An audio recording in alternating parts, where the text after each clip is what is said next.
At long last, the season is finally over.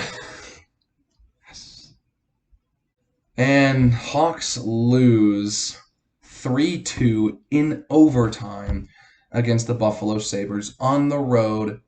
For the first time, the Hawks play in Buffalo since February 1st, 2019. It's been over 3 years since the Hawks have played in Buffalo.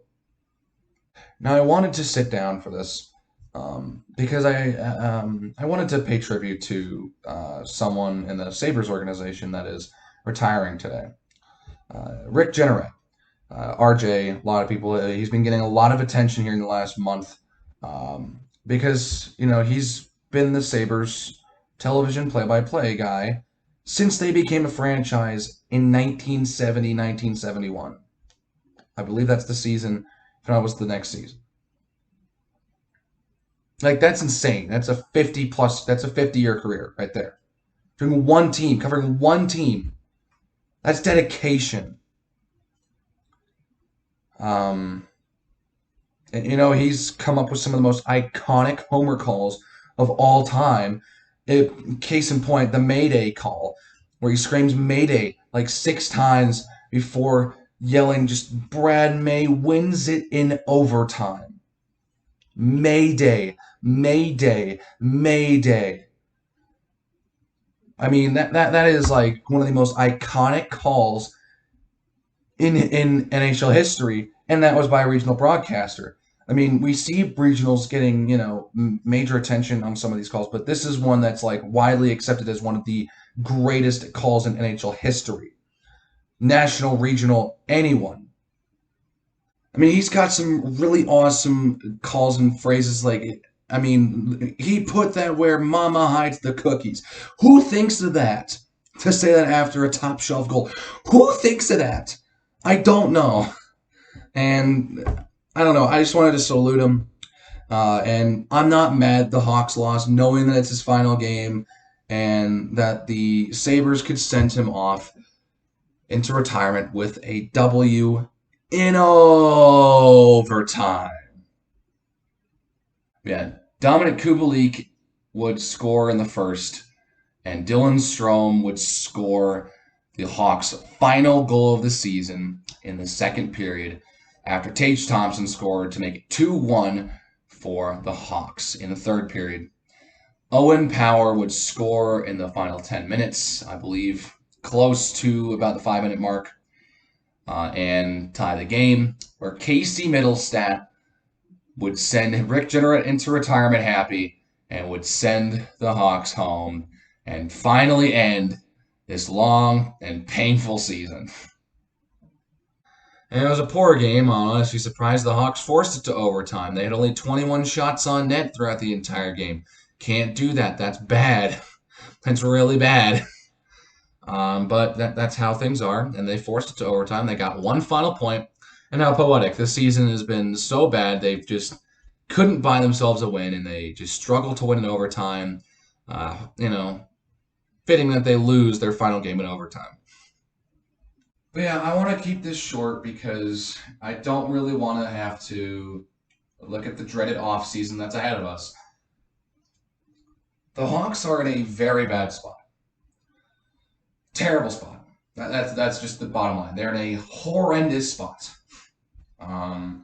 They're not quite, bottom three, so they get a good opportunity with the draft lottery, but they're not quite, competing for playoff spots. They're just in this limbo where they just suck, but they don't suck enough to get a good enough opportunity for a draft lottery pick.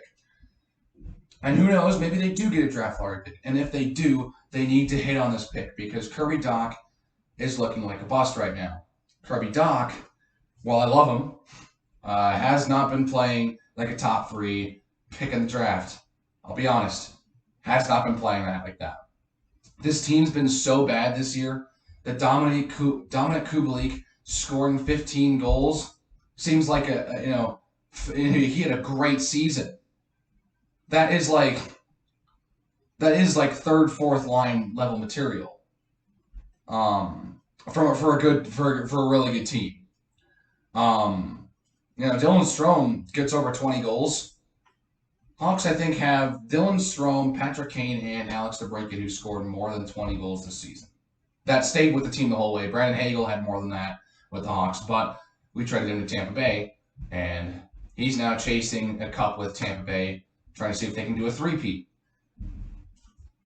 Yeah, no, I was right. It was Kane, DeBrincat, and Strome. Those were the only players who scored 20 goals. Dominic Kubalik was actually the next highest goal scorer with 15. And then Jonathan Toews followed up with at fifth with the 12 goals that he scored.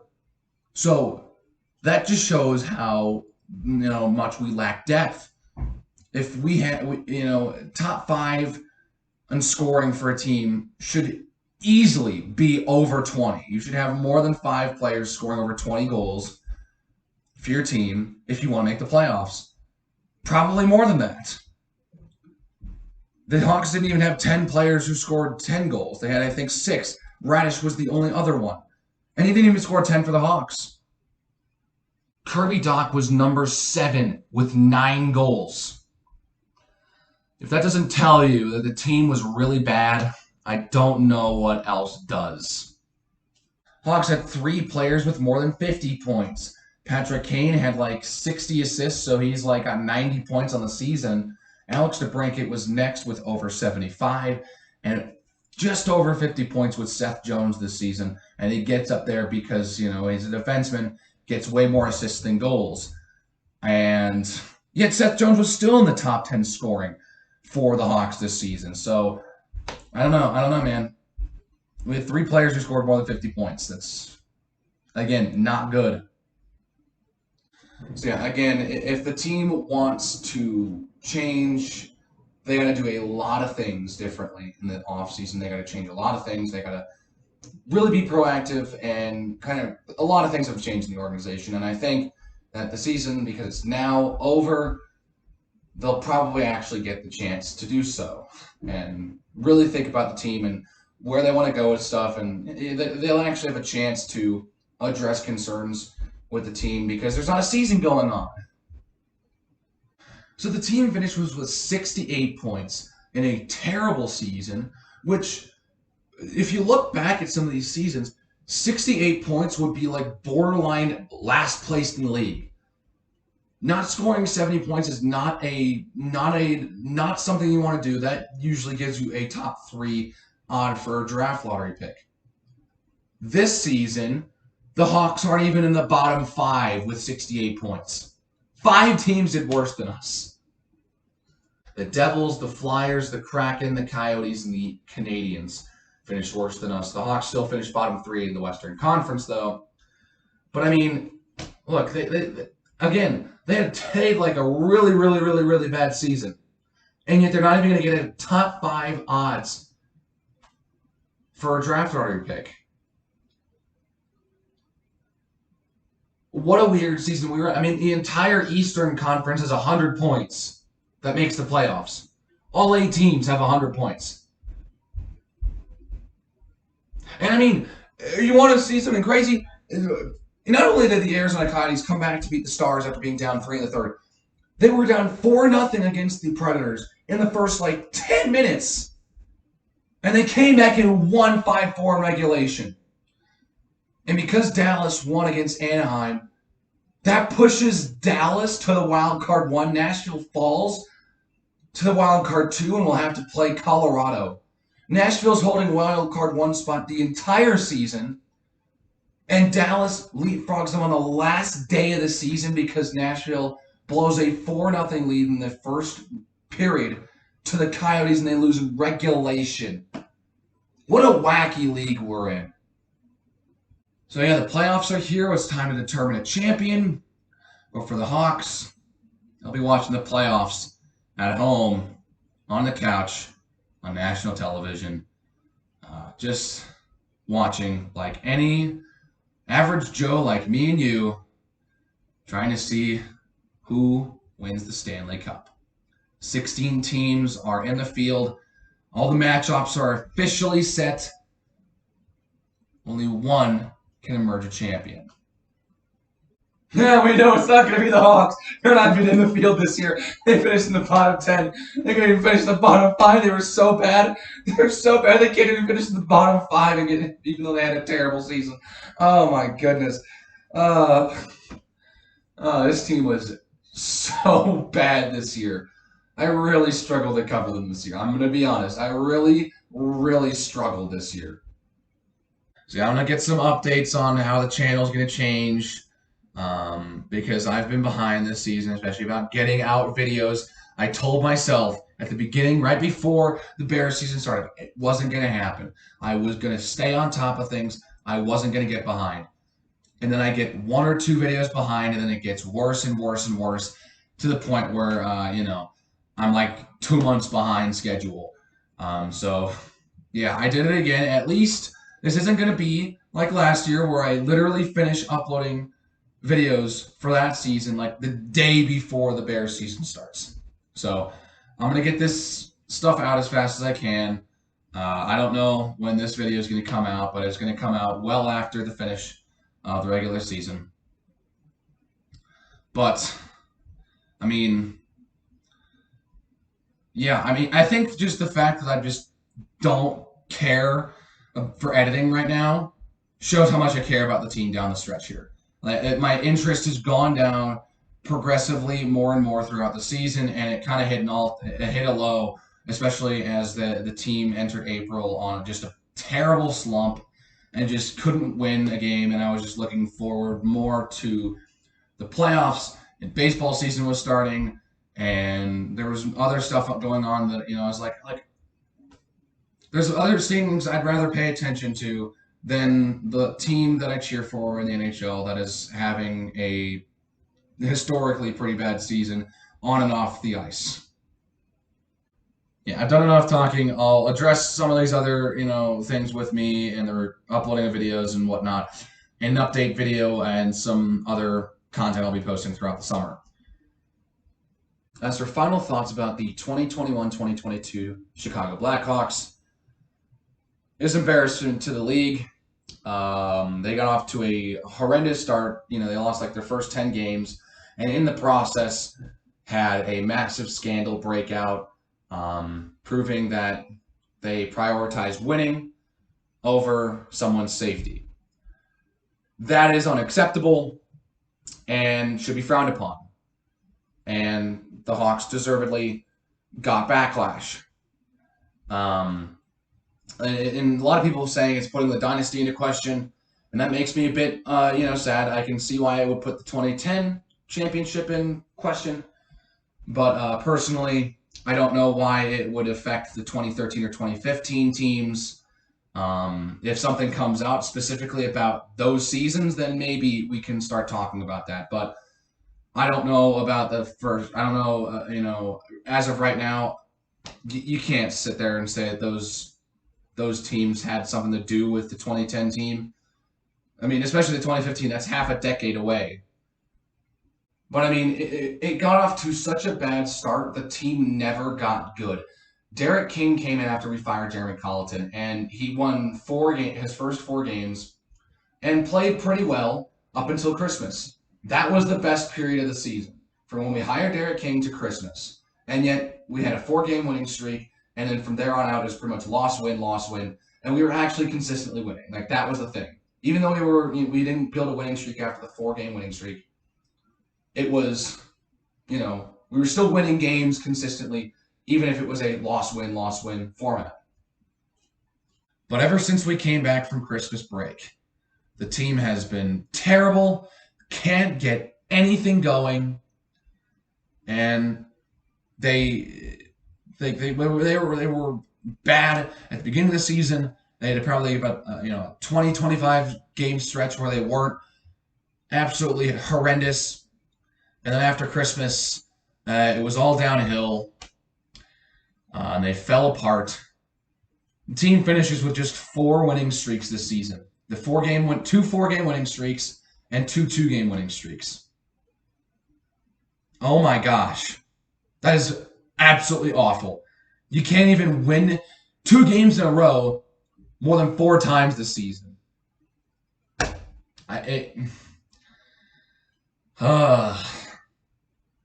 Team was just bad. Long season. As we started to get into March, they had that long homestand. And once they could not get the job done during that homestand, it was pretty much over at that point. And it just took about another month for it to be official for them to be eliminated. They played, 3 weeks of the season eliminated from the playoffs. I don't know. That's bad. That's embarrassing. But the season is now behind us, and we can look forward to the future, which isn't looking very good right now. But depending on how we can develop and if some of the players that, on our roster can step up and perform, maybe this team will have a chance. Just maybe. Do we want them to have a chance? Who knows? Do we want them to suck again, try to get another draft lottery pick and try to push for, some dominance for an extended period of time? That is the question. And that's what the organization is going to have to do to plan. It's a whole new regime. Stan Bowman's gone. He's not the GM anymore. He's not calling the shots. We have someone new. So things are going to be different in every way. Who knows how much longer the Hawks are going to keep Kane and Taves. Taves is more on the downhill, on the downside of his career than Kane is. Kane's still performing very well. Alex DeBrincat is a bona fide superstar. Scored 40 goals this season, man. Made an all-star game. If he can progress to a 50-goal season, that's great. But if the team around him can't support him, we're going to be in the same position as we were this year. So the rest of the team needs to step up and develop. The team needs to become a team. It can't just be Patrick Kane and Alex DeBrincat.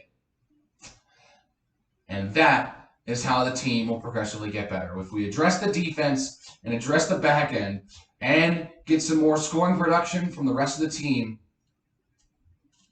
can maybe go somewhere. But that's a lot to ask for one off season. The best thing we can do is, you know what? We had those championships. And we had our time in the spotlight. It's our turn to be at the bottom. And that's how sports works. You're up at the top sometimes, and sometimes, pretty rare, you're at the top. And sometimes you're at the bottom. And that's just how it works. It's a cycle. And the Hawks are at the bottom of the cycle right now. They're at the full-on rebuild cycle right now. And just all we can do is hope that they can make it back to the playoffs soon. And that's all we can do as sports fans. Hope. And with that, I will leave you. That is going to do it for this season of Hawks Fan Reacts. If you enjoyed this season, this video, or any part of this season, please hit the like button and that subscribe button because I would really appreciate it as I'd like to grow here over the next year or two and create a community here. I appreciate the support that you guys have shown me throughout the season, throughout the Bears season and the Hawks season. And I hope to see you all next season and stick around and stay with me on this journey of, oh, the Hawks suck. With that, I will leave you. Stay cool, everyone. Have a great day, and I will see you in the next video. Take care, everyone.